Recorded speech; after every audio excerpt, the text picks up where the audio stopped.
It's another day in the Trump administration. And by that I mean it's another day of unforced errors and a level of unprofessionalism that would make even the most chaotic workplaces look like models of efficiency. And today's episode involves Kristi Noem. Kristi Noem is the newly confirmed Secretary of Homeland Security. She somehow managed to turn her swearing-in ceremony into a farce by being 40 minutes late because of a late Bible. You might say, what do you mean a late Bible? Yeah, there was a Bible that was late arriving. And in fact, she was so late that Vice President JD Vance, who was supposed to swear her in, just left. He just left. He's like, I can't do it. Why did she not show up on time?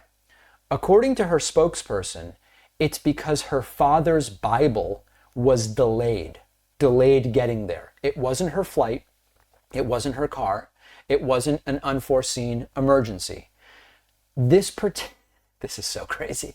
This particular Bible is so sentimental to Kristi that she's used it for every swearing in that she's ever had. And I guess that's nice if you're into that sort of thing. But if you're being sworn in to lead one of the most important departments in the federal government, maybe you could plan ahead. So Vance had a schedule to keep. He waited 25 minutes, then he left. Can you blame the guy? 15 minutes later, the Bible showed up.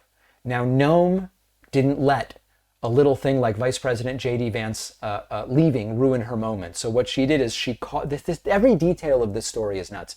Kristi Noem calls Supreme Court Justice Clarence Thomas and had Clarence Thomas swear her in at his home, because nothing says I'm ready to lead Homeland Security like a last-minute informal ceremony at a private residence of a guy who's extraordinarily corrupt.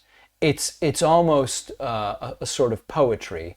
The head of an agency tasked with protecting the nation from threats is sworn in by a justice embroiled in ethics scandal after ethics scandal, including failing to disclose lavish gifts from billionaires. Truly a kleptocracy.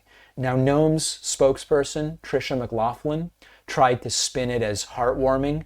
Oh, she was honored to be sworn in by Clarence Thomas with her dad's Bible. She also took a bizarre swipe at Politico, saying, we wish that Politico would have paid as much attention to the Secretary of Homeland Security for the last 4 years. Maybe the last 4 years got less attention in that role because it wasn't a nonstop parade of scandals, incompetence, corruption. And there was less for the media to pay attention to. Now, meanwhile, JD Vance's spokesperson also trying to put a positive spin on the whole thing, saying that Kristi Noem is going to bring great change to DHS and she's going to secure the border. Nothing says change like showing up late to your own swearing in and then having to call in a favor from Clarence Thomas. And this is just what we are to expect. So as we continue to see the various swearings in and the whole thing here, I do expect that to a great degree, corporate media is just going to normalize and cover. The reaction to the Kristi Noem story, everything all of the sane washing that's been going on, I expect it to continue.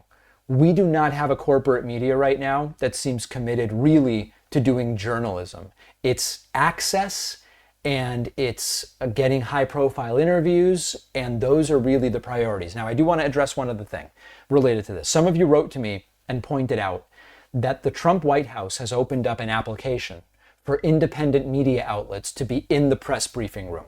And many of you said, David, you should sign up. I did. I would be shocked if they approved me, but my commitment to you right now is that if through some bizarre situation, my request for a press credential in Trump's briefing room is accepted, I will fly to DC. I will ask you, what do you want me to ask Caroline Leavitt about? And I will do it if they call on me. So I have dozens are saying, David, you've got to apply for this. I've applied, have not heard anything back yet. I will let you know if I do. And believe me, I have no shortage of questions that I would love to ask these people. I want to introduce you to an amazing tool that has helped a huge number of people reach their health goals. It is called Lumen, and it's the world's first handheld metabolic coach. It's a device that measures your metabolism through your breath, and on the app, it'll tell you, are you burning fat or carbs, and give you tailored guidance to improve nutrition, workouts, even stress management. Your metabolism is like the engine of your body, how you turn food into fuel. And because your metabolism is at the center of everything your body does, optimal metabolic health can translate to many benefits, including easier weight management and improved energy levels and fitness results. It's a long list. Lumen gives you recommendations to improve metabolic health based on the context of your breath measurement, whether that's first thing in the morning, before and after meals or workouts. And you can get 20% off your Lumen by going to lumen.me/Pacman. The link is in the description.